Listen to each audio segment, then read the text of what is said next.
Glass shattered downstairs, followed by a muffled curse that made my blood run cold. I knew that voice. The same voice that had criticized my wedding dress, my choice of career, and most recently, my parenting skills. I gripped the baseball bat from behind our bedroom door, my bare feet silent on the hardwood floor.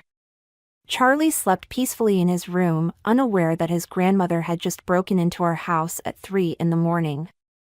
The kitchen lights blazed as I crept down the stairs. Dolly Monroe stood amid a sea of scattered luggage, holding a broken flower vase like it personally offended her. Her silver-streaked hair was perfectly coiffed despite the ungodly hour. Really, Penelope? These hideous flowers by the door? I told Mark you have no sense of style.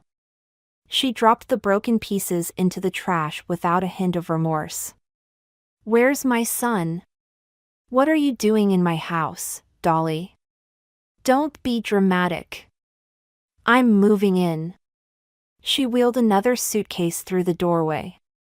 Marcus knows all about it. My fingers tightened around the bat. Mark knows nothing about this. Oh, but he does. She pulled out her phone, showing me a text conversation. He agreed weeks ago. Didn't he tell you? My husband's messages glowed on the screen. Of course you can stay, Mom. As long as you need. Dated 3 weeks ago. The bat lowered to my side as reality sank in. My own husband had betrayed me, invited his mother into our sanctuary without a single word to me. Now, be a dear and help me with these bags. Dolly gestured to the pile of expensive luggage cluttering my entryway. The guest room needs a thorough cleaning, by the way. I noticed cobwebs last time I visited. There is no guest room anymore. It's Charlie's playroom. Her face hardened. Well, that won't do at all. We'll move his things tomorrow. Children don't need that much space anyway. You're not touching my son's room. Don't be difficult, Penelope. I raised Marcus just fine without all these modern parenting notions. She began dragging a suitcase toward the stairs. Speaking of which, I've noticed Charlie seems quite attached to you. Not healthy at his age. My chest tightened. He's 2. Precisely. Marcus was much more independent at that age. But we'll work on that. Footsteps creaked overhead, Mark, finally awakening to the chaos below. I watched him descend, his face shifting from confusion to recognition to guilt. Mom? What are you doing here now? I thought you weren't coming until next month. Plans changed, darling. She kissed his cheek, shooting me a triumphant look. The house sold faster than expected. But you said any time was fine, remember? Mark's eyes met mine, pleading for understanding. Penny, I meant to tell you. When? The word came out sharp enough to make him flinch. When exactly were you planning to tell me your mother was moving in? Don't be angry with him, Dolly interjected. He's such a good son, taking care of his mother in her time of need. A cry echoed from upstairs, Charlie, awakened by the commotion. Before I could move, Dolly was already heading toward the stairs. I'll get him. Poor dear needs his grandmother's touch. Don't you dare. My voice was barely a whisper, but it stopped her mid-step. Touch my son, and I swear. Penny! Mark's shock at my tone only fueled my rage. No. I moved between Dolly and the stairs. This is my house. My son. You don't get to waltz in here and take over. Dolly's smile never wavered. Oh, sweetheart. I already have. Charlie's cries grew louder, and I faced a choice: deal with my mother-in-law or comfort my son. As I turned to climb the stairs, I caught her satisfied smirk. This was just the beginning. She thought she'd won, but she had no idea what I was capable of. Not yet. 3 days into Dolly's invasion, I found her rearranging my kitchen cabinets. My grandmother's china set, the only thing I had left of her, sat in a cardboard box marked donate. These old dishes were taking up so much space, she said, not bothering to look at me. And really, Penelope, organizing by color instead of function? No wonder Marcus always complained about never finding anything. I clutched the box to my chest. Mark never complained about the kitchen. Oh, he wouldn't, to you. She slid another stack of plates into a new spot. He's too kind. But a mother knows when her son is unhappy. The sound of Charlie's laughter drifted in from the living room, where Mark was supposedly watching him. Instead, I found my 2-year-old covered in chocolate, drawing on the walls with sticky fingers while Mark dozed on the couch. I gave him a little treat, Dolly called from the kitchen. Poor thing never gets sweets. All that organic nonsense you insist on. I grabbed the wet wipes, kneeling beside Charlie. Hey, baby. Let's get you cleaned up. No. He squirmed away, leaving chocolate handprints on my shirt. Gamma said play. The word stabbed through me. 3 days, and she'd already trained him to call her that. Mark. I nudged his foot. Wake up. Your son is destroying our walls. He stirred, blinking at the mess. Oh, shit, shoot. Sorry, I dozed off. While your mother fed him sugar and let him vandalize the house. Come on, Penny. It's not vandalism. He's just being a kid. A kid who's going to be impossible to put down for his nap now. Dolly appeared in the doorway. Naps are another modern obsession. Marcus never needed them past age 2.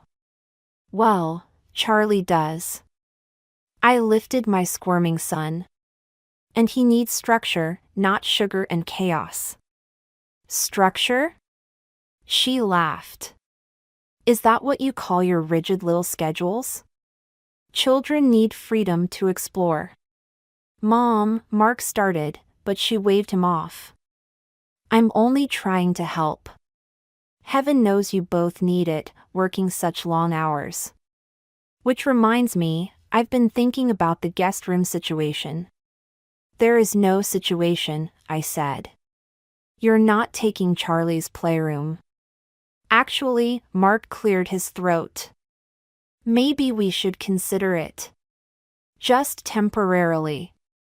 Mom needs her own space, and Charlie has plenty of room in his bedroom for toys. The betrayal burned worse than the first night. You're taking her side? I'm not taking sides. I'm trying to be practical. Practical would have been discussing this with your wife before inviting your mother to live with us. Dolly touched Mark's arm. Don't let her make you feel guilty, darling. You're being a good son. A good son? I laughed. What about being a good husband? A good father? Penny. No. I'm done. I headed for the stairs with Charlie. Clean up this mess. Both of you. You see how she speaks to you? Dolly's voice carried up the stairs. So disrespectful. Your father would never have tolerated. Don't. Mark's sharp tone surprised me. Don't bring Dad into this. I paused on the landing, holding Charlie closer. I'm only saying what he would have said, Dolly continued, her voice softening. He always worried about you, you know. Worried you'd let someone control you. The silence that followed felt heavy with unspoken words. Then Mark sighed, that same defeated sound I'd heard too often lately. I'll clean up the walls, he said. And maybe we can look at reorganizing the upstairs this weekend. I carried Charlie to his room, my mind racing. Dolly wasn't just trying to take over my house, she was rewriting history, manipulating Mark's memories of his own father. But she'd made a mistake, revealing that particular weapon. Because I remembered Mark's father differently. Remembered the letters he'd written Mark before he died, warning him about Dolly's manipulations. Letters that Mark had never seen, because his mother had intercepted them. Letters I'd found in our attic last year, hidden in an old box of Mark's childhood things. I kissed Charlie's chocolate-stained cheek. Time to clean up, baby. Mommy has some planning to do. The letters felt heavy in my hands as I sat in Lisa's kitchen, away from Dolly's prying eyes. My neighbor poured more wine, waiting for me to speak. She's playing sick now, I said. Clutching her chest, taking these mysterious pills. Mark's completely falling for it. Classic manipulation. Lisa leaned forward. What's in the letters? Everything. His father knew what she was doing, tried to warn Mark before he died. I spread the yellowed pages across her counter. He wrote about how she isolated them, controlled everything through guilt and fake emergencies. A text lit up my phone, Mark asking where I was. I ignored it. You have to show him, Lisa said. I tried. This morning, I mentioned his father's concerns about Dolly. He shut down completely, said I was being cruel bringing up painful memories. While she gets to weaponize those same memories? My phone buzzed again. This time it was Dolly. Marcus is worried sick. I'm not feeling well, and Charlie keeps asking for his mother. She's good, I muttered, showing Lisa the text. Really good. You need to get back, don't you?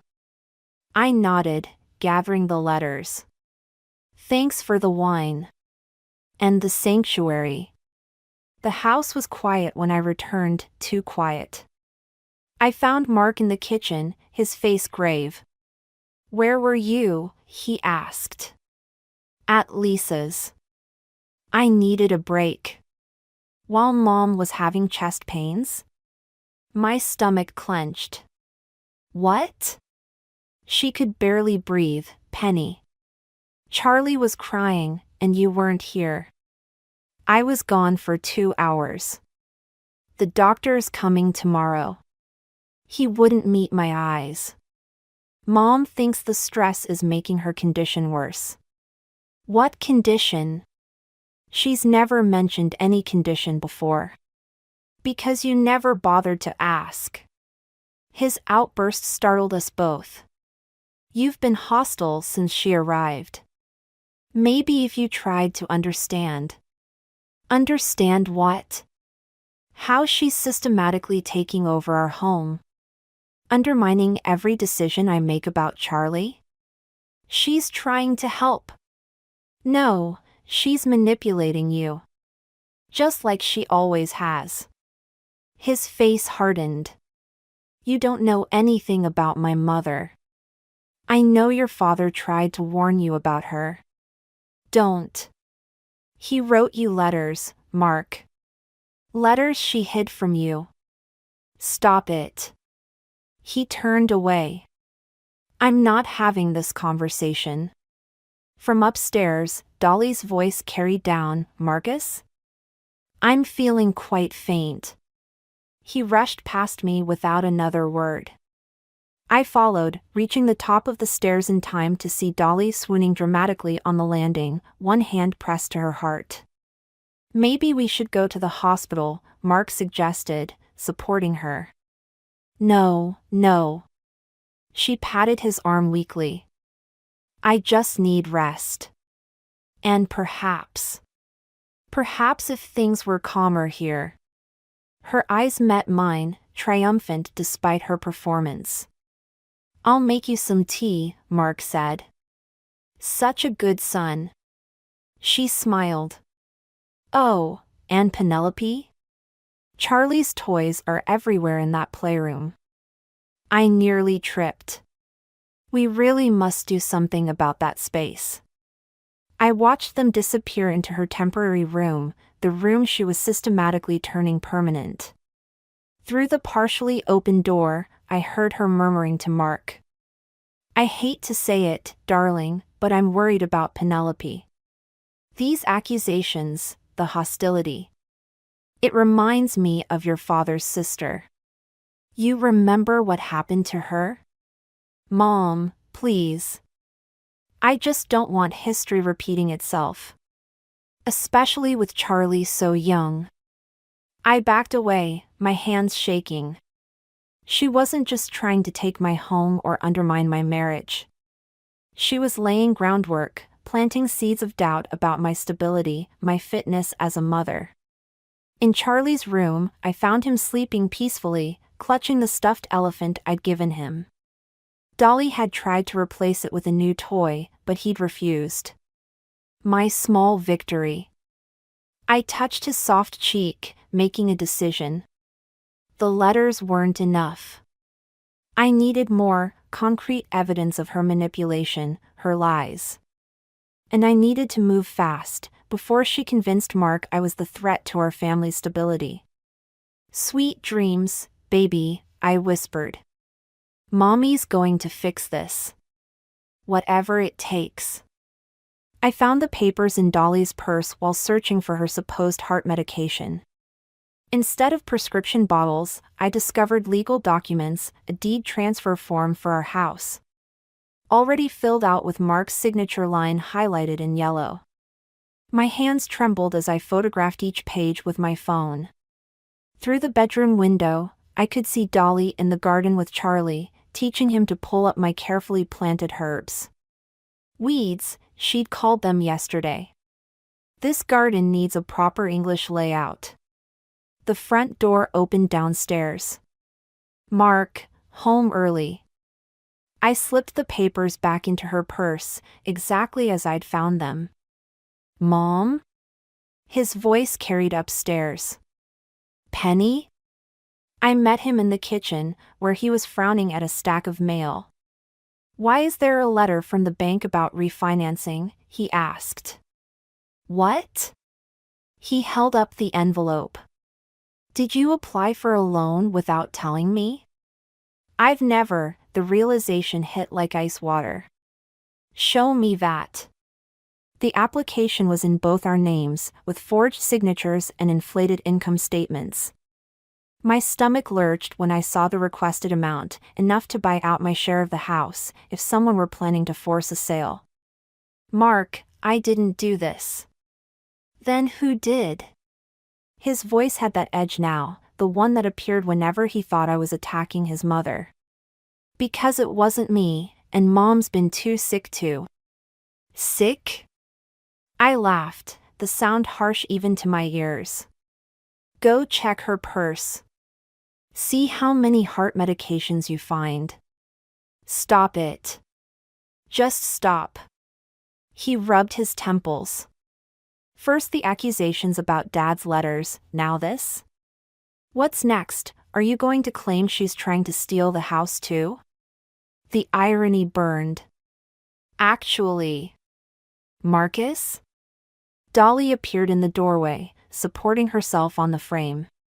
Charlie clung to her leg, dirt smeared across his cheeks. I heard raised voices. Is everything all right? Everything's fine, Mom. Just discussing some paperwork.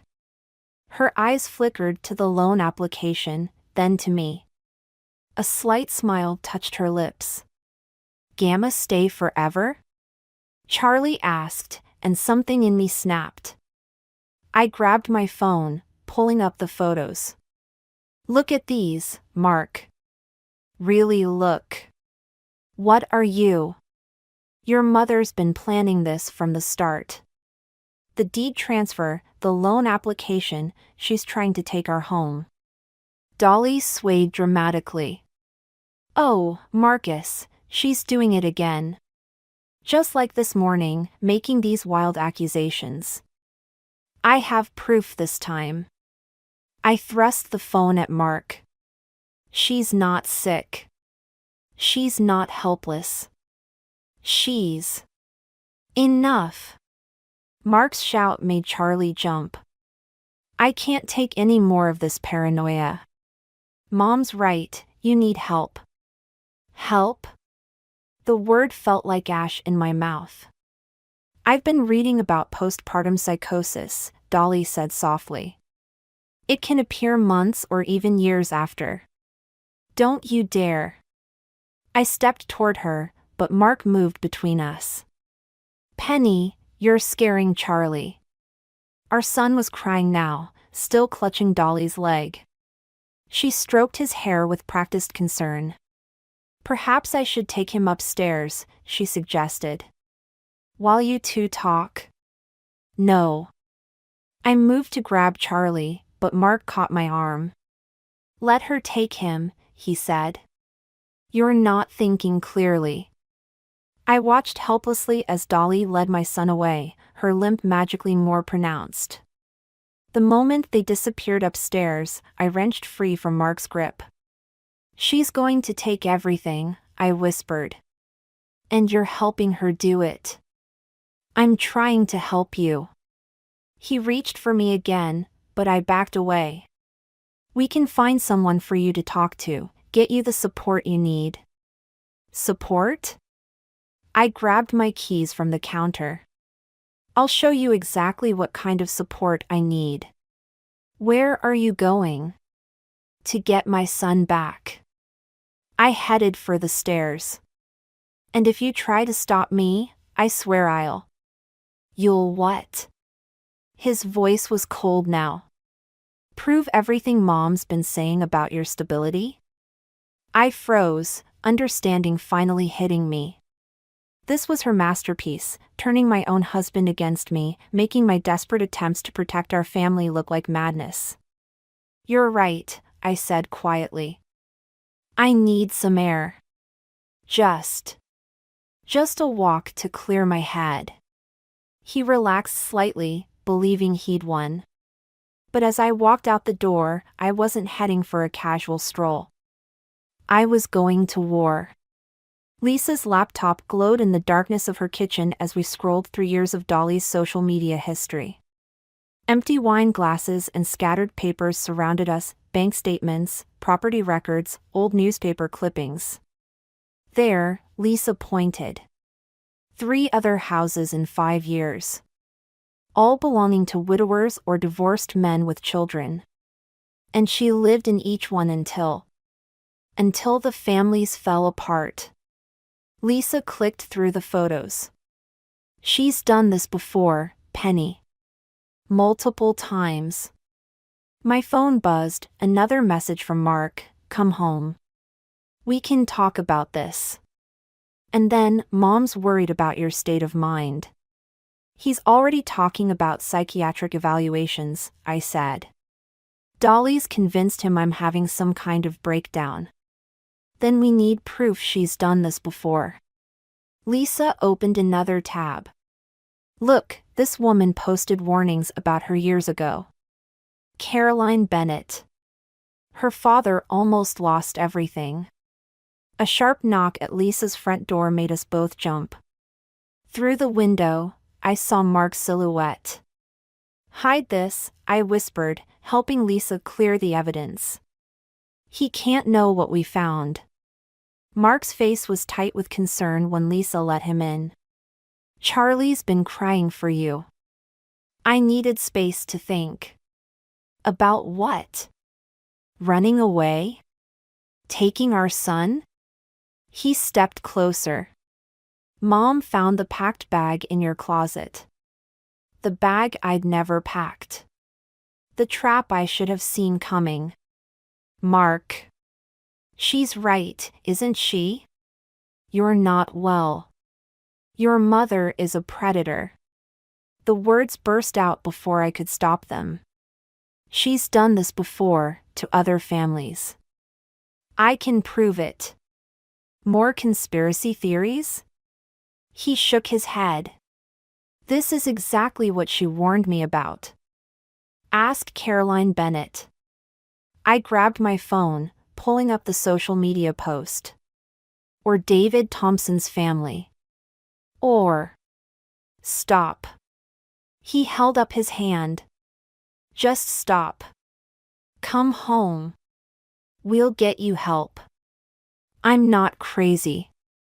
Then why are you acting like this? Searching through Mom's things, making wild accusations, planning to kidnap our son? I never. The bag, Penny.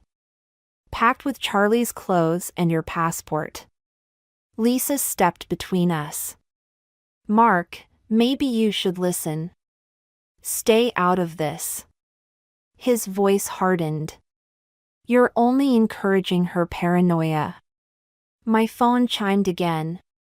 A message from an unknown number. This is Caroline Bennett.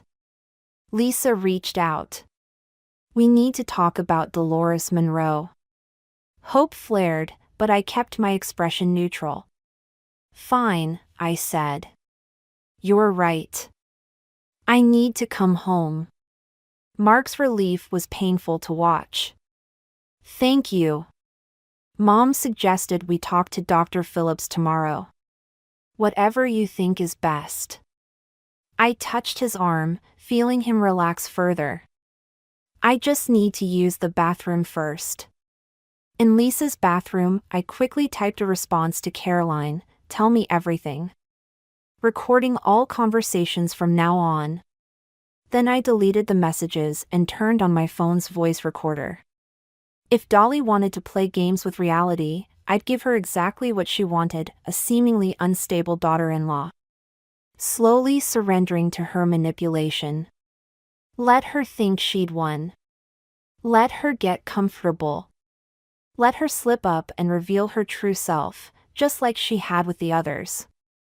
When I emerged, Mark was waiting by the door. Ready? Yes. I smiled weakly. I'm sorry for worrying you. In the car, he reached for my hand. It's going to be okay. Mom knows a great therapist. Of course she does. I squeezed his hand, picturing Caroline Bennett's message. Your mother knows exactly what I need. At home, Dolly waited in the living room, Charlie asleep in her lap. Her expression was perfect, concerned, loving, victorious. Oh, sweetheart, she said. We've been so worried. I let my shoulders slump in defeat. I know. I'm sorry. She patted the couch beside her. Sit. Tell me what's troubling you. As I sat down, my phone silently recording in my pocket, I thought about all the other families she destroyed. All the other lives she'd invaded and dismantled. You're right, I whispered. I need help. Her smile widened, and in that moment, I saw what Caroline Bennett must have seen, the predator beneath the mask, already savoring her victory. But this time would be different. This time, her prey was hunting back. Caroline Bennett's testimony played through my phone's speaker, her voice trembling even years later. She destroyed my family. Made my father think I was unstable, dangerous. By the time we realized what she'd done, she already had control of everything. I watched Mark's face as he listened, searching for any sign of recognition. We sat in our kitchen at midnight, Charlie safely asleep upstairs. While Dolly attended her doctor's appointment, really a meeting with her lawyer about the house deed. There are others, I said softly. David Thompson's family. The Hendersons. All the same pattern. Mark stared at his hands. This could be anyone. Some angry ex-daughter-in-law making accusations.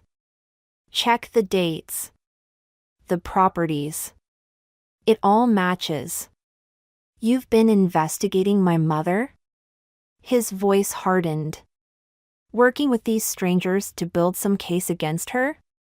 To protect our family. From what? She's helped us. Taken care of Charlie, supported us. Supported us? I played another recording, Dolly on the phone with her lawyer yesterday. Once the deed transfer is complete, we can discuss options for removing her from the property. Marcus will understand eventually. He always does what's best for family. The kitchen door creaked. We both turned to find Dolly standing there, her face a perfect mask of hurt betrayal. "Oh, Marcus," she whispered. "What has she done to you?" "Done to him?" I stood, finally ready for this confrontation. "Tell him about the others, Dolly. Tell him what happened to their families." "Others?" She moved to Mark's side, touching his shoulder. "Darling, this is worse than I feared.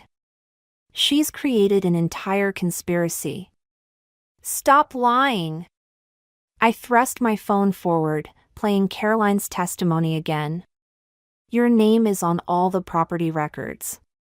The dates, the pattern. Anyone could fake those recordings." Dolly's voice cracked perfectly. "I knew you were troubled, but this elaborate plot to turn my son against me."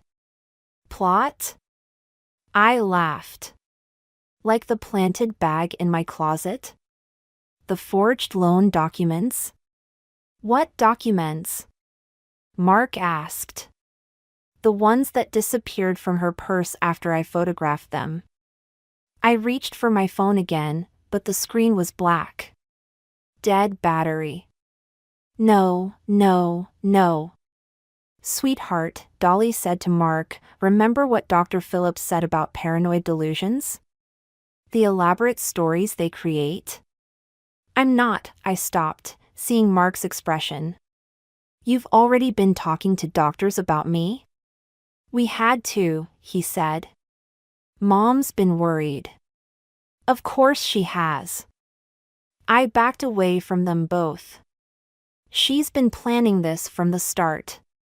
"Planning what?" Dolly's voice rose. "To help you?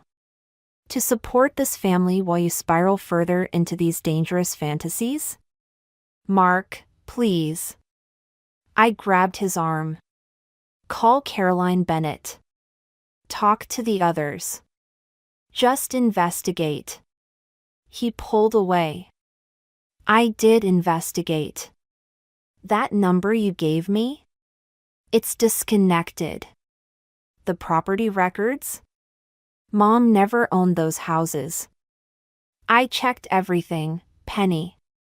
There's nothing there." "The room spun." "That's not possible."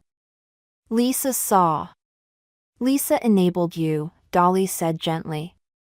"Fed into your paranoia. That's why we asked her to keep her distance." "Asked her?" Ice filled my veins. "What did you do?" "We filed a restraining order," Mark said. "For your own good."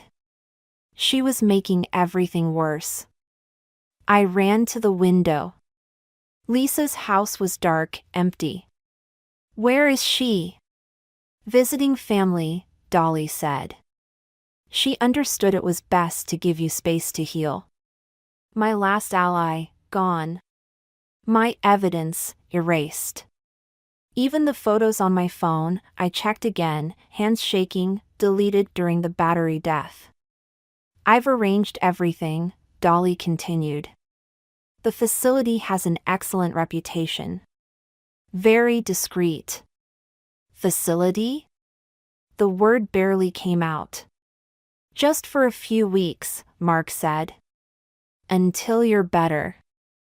I looked between them, my husband's pained expression, Dolly's perfectly constructed concern, and understood. This was her masterpiece. Every move calculated, every piece positioned. While I thought I was gathering evidence, she was building her case. Every reaction she'd provoked, every paranoid accusation she'd engineered, had led to this moment. "Charlie needs his mother healthy," Dolly said, reaching for my arm. "Come with us. Let us help you." I jerked away, but Mark blocked the doorway. Through the window, I saw headlights approaching, the intervention team Dolly had undoubtedly already arranged.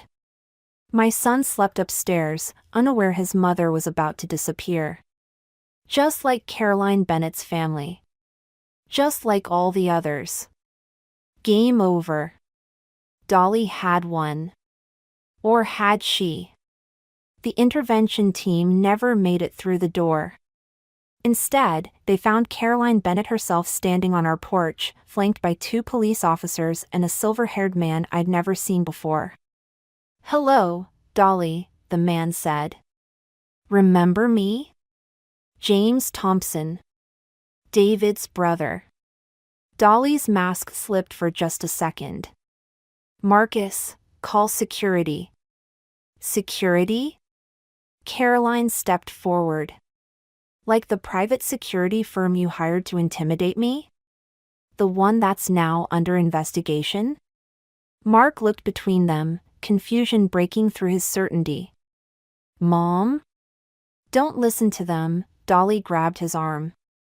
"They're working with Penelope, trying to destroy our family." "Like you destroyed mine?" James Thompson pulled out a folder. "We have the proof now. All of it. The forged documents, the manipulated bank records, the falsified medical reports. And the recordings," I added quietly. "The ones you thought you deleted from my phone?" Lisa uploaded everything to a secure server before she went away. Dolly's composure cracked. "You ungrateful little." "Choose your next words carefully," one officer warned. "We have questions about several suspicious property transfers in 3 states. Mark backed away from his mother, realization dawning. "The houses. The other families. It's all true?" "Of course not." But Dolly's denial sounded hollow now. "Marcus, darling, they're trying to turn you against me. Just like your father." "My father?" Mark's voice hardened. "Tell me about the letters, Mom. The ones he wrote before he died." "What letters?" I pulled them from my jacket, the originals this time, not copies. "The ones where he warned Mark about you. About your patterns. The ones you intercepted and hid." "You went through my things?" Real fear crept into her voice. "No," Mark said. "I did. Last night, while you were meeting your lawyer. Found them exactly where Penny said they'd be." Dolly lunged for the letters, but Mark pulled them away. "Don't bother. I've read them all. Every warning, every detail about what you did to our family. I protected you." She was unraveling now, her careful facade crumbling. "Your father was weak, just like you're being weak now. Everything I did was for your own good. By destroying everyone I love? By trying to commit my wife? She was ruining everything. Just like your father, just like all of them, trying to take you away from me." The officers moved forward, but Dolly wasn't finished. She turned to me, eyes wild. "You think you've won? You think this changes anything?" She laughed, the sound brittle. "He'll always choose me. They always do. Because I'm the only one who truly loves them, who understands what's best." "No, Mom." Mark's voice was quiet but firm. "Not anymore." She froze. "Marcus?" "Officers," he said, "I'd like to press charges. For fraud, for the forged documents in my name. For all of it." "You can't," she whispered. "I'm your mother." "Yes. You are. That's what makes this necessary." As the officers led her away, her mask finally shattered completely. She screamed accusations, threats, promises of revenge. But Mark didn't waver. Charlie's cry echoed from upstairs, awakened by the chaos.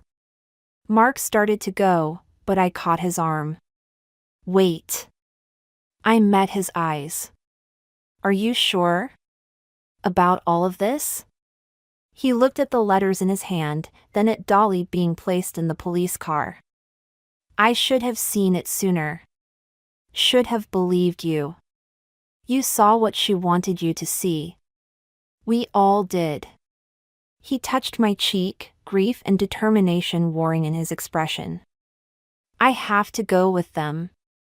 Make a statement, start making this right. Will you still be here when I get back? Charlie cried out again, and this time I let go of Mark's arm. We'll be here. But Mark? Things can't just go back to normal. I know. He stepped back. I have to prove myself again. To both of you. I watched him walk away, then climbed the stairs to our son. Through the window, I could see Dolly in the police car, her face a mask of fury and fear. She'd lost everything she tried to steal, her son, her control, her carefully constructed reality. But as I held Charlie, I wondered about the cost of victory and whether any of us would ever truly recover from the wounds she'd left behind. Spring bloomed in my restored garden, the herbs Dolly had ripped out now thriving again. Charlie chased butterflies through the new growth while I pulled weeds, each one a reminder of how quickly unwanted things could take root. The doorbell rang. Lisa stood on the porch with a folder of newspaper clippings. They denied her appeal. She'll serve the full sentence. Good. I brushed dirt from my hands. The others? Caroline Bennett got her father's house back. The Thompsons recovered most of their assets. She hesitated. Mark called me again. Charlie's laughter floated across the yard as he discovered a ladybug.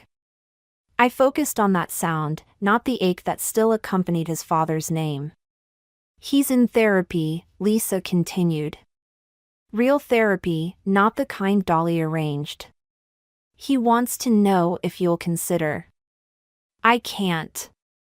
The words came easier now. Not yet. Maybe not ever. He's changed. He had to hit rock bottom to see the truth. To choose truth. I watched Charlie playing. I won't risk Charlie going through that again. Lisa nodded, understanding. We'd had this conversation before, would probably have it again. Some wounds needed more than apologies to heal. Inside, I made coffee while Lisa spread out the clippings. Other cases, other families torn apart by Dolly's manipulations. Some had recovered. Others remained fractured, trust too damaged to rebuild. You know what's strange? I touched a photo of Dolly being led from the courthouse. I almost understand her now. The fear of losing control, of being alone. The things it drove her to do. But you're not her. No. I smiled as Charlie ran past the window. I chose to fight for love, not control. The mail arrived, bills, advertisements, and a thick envelope from Mark's lawyer. Inside was a deed transfer, returning full ownership of the house to me. And beneath it, a letter. You don't have to read it, Lisa said. But I did, scanning words of remorse, of understanding, of hope. The final lines caught me. I'm learning to recognize manipulation, to stand against it. Like you did. Like you taught me to do. Charlie deserves that strength in both his parents, whether we're together or apart. A cry from outside, Charlie had fallen. I rushed out, but he was already picking himself up, brushing off his knees. Okay, mommy, he declared. I strong. Yes, you are, baby. I hugged him close, breathing in his sweet, solid presence. We both are. Later, after Lisa left and Charlie was asleep, I sat in my garden. The motion sensor light flickered on, illuminating the space where Dolly had once held court, plotting to steal everything I loved. Now only peaceful shadows remained. My phone buzzed, a text from Caroline Bennett, support group meeting tomorrow. Other survivors want to meet you. I thought about Dolly in her prison cell, probably already finding new ways to manipulate those around her. About Mark, finally facing his own wounds and weaknesses. About Charlie, growing up knowing the difference between love and control. The garden needed more work. Some plants were still struggling, others showing surprising resilience. Like family. Like healing. Like truth. I texted back, I'll be there. Then I pulled one last weed, its roots deep but not unbreakable. Above me, stars pierced the darkness, countless points of light, each one a reminder that even the darkest nights eventually yield to dawn. Charlie's nightlight glowed in his window, a beacon calling me back inside. To him. To our home. To the life we were rebuilding, stronger now for having been tested. Not all victories look like we expect. Sometimes they're found in small moments, a child's laughter, a garden's renewal, the quiet strength of choosing your own path. Sometimes the greatest revenge isn't in destroying your enemy, but in refusing to become them. I stood, brushing earth from my knees, and went to check on my son. Tomorrow would bring its own challenges, its own choices. But tonight, in this moment, we were safe. We were free. And that was enough.